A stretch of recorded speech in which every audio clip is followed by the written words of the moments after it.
Hello everyone, welcome back to the Atomic Literature. So in this episode we are going to discuss the story Honor by Urvashi Butalia. So the Urvashi Butalia's work, The Other Side of Silence, is an oral history of the experience and the aftermath of the partition of India and Pakistan in the late 1940s, focused on the experience of Hindus and Sikhs and the Punjabi region who crossed the newly created border, leaving current day Pakistan for India. So the first half of chapter 5, that is Honor, continues discussions about the recovery of the abducted women.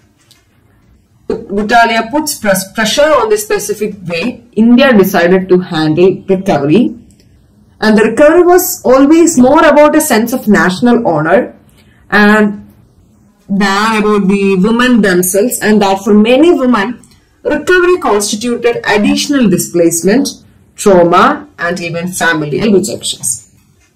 So it is about what you say, the sense of the recovery that was considered as a national honor, but for the women, it was like an additional displacement or a trauma and even familial rejection.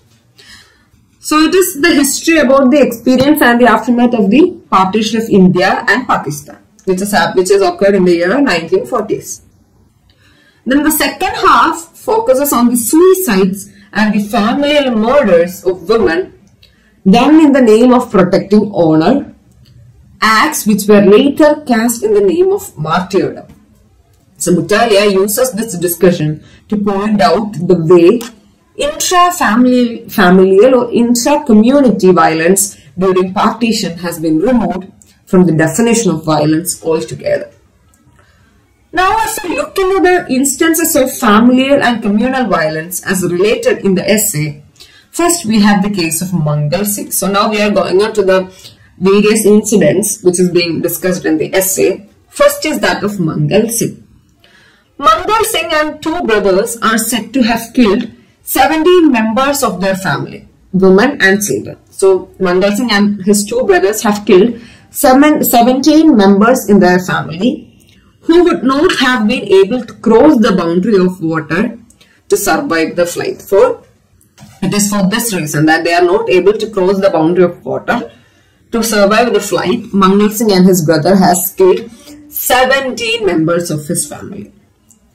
In his telling of the incident, he used the martyred instead of the word kill. So he has used the term martyred, like in case of protecting the honor, he have killed them. So instead of using the term killed, he has used the term martyred.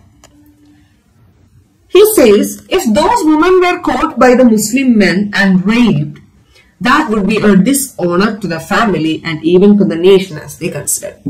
So they said that the women and the children were unable to cross the boundary of water, and as they failed to cross the boundary, and if they were caught by the Muslim people, if they are caught by the Muslim men, they will get raped, and it will cause a dishonor, and it will be causing a dishonor to the family and both for the family and nation.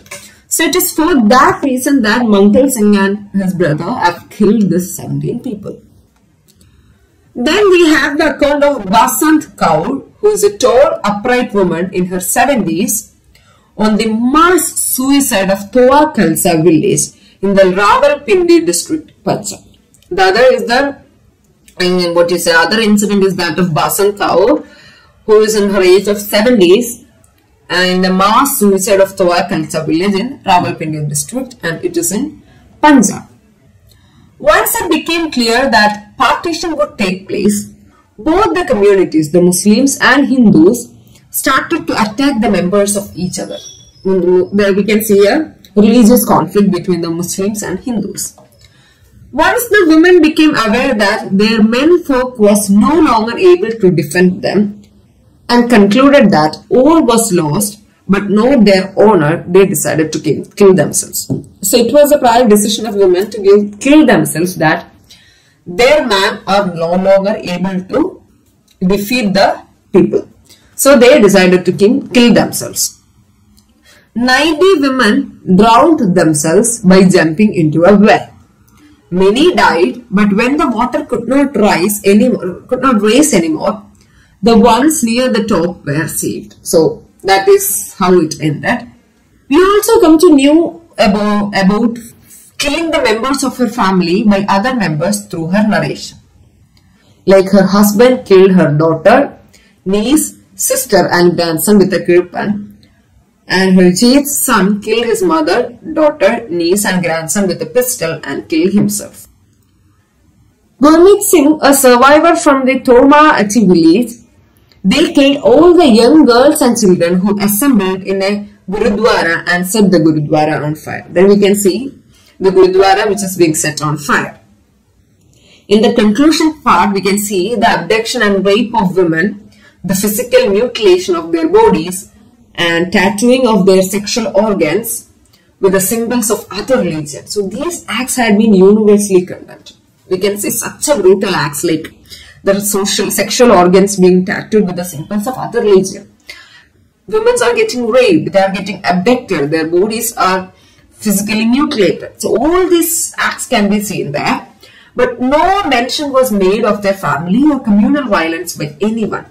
Neither the families, nor the state, nor indeed by historians. So the abductions and the rape of women, or the physical mutilation, or the tattooing, everything was being universally condemned. But no mention was made for the familial or communal violence. We can see familial violence, that people are killing the members of their family. That is also a violence. Like, as we all know, no one has the right to kill anybody. So that violence, so the communal violence is not being mentioned anywhere, neither by the families or the state, nor the historians. Last, we have the account of Bir Bahadur Singh, the son of Basan Kaur, on how he witnessed his father killing many people and his own daughter. The way it is narrated points out how great they consider such acts. They consider these acts as something that is victorious and in a way praising the sacrifice of women. So all this familial violence is being considered as something which is so, they consider that act as so proud, and they consider it as a great act because they are protecting this, or they are killing these members in order to protect the honor of the nation and the honor of the family. So this is what is being discussed throughout this whole essay, honor, where we can see the act of communal violence or the act of familial violence which is neither being described by anyone, neither being mentioned by anyone as a violence. So this is all about this poem Honor, where we can see the partition of India and Pakistan and the hardships and the experience which is being faced by the women and the members of the family who crossed the newly created border. And we can also see the recovery, which for some women it is okay, it is a kind of a national honor, but for the other it is a kind of an additional displacement, trauma and the familial rejection. So this is all about this work, or the story Honor by Urvashi Butalia. And if you need any notes regarding this work, you can send an email which is given in the description box. So please don't forget to like, share and subscribe. And if you need any further stories, you can just share on the comment box. Now we will meet with another powerful story. Until then, see you all.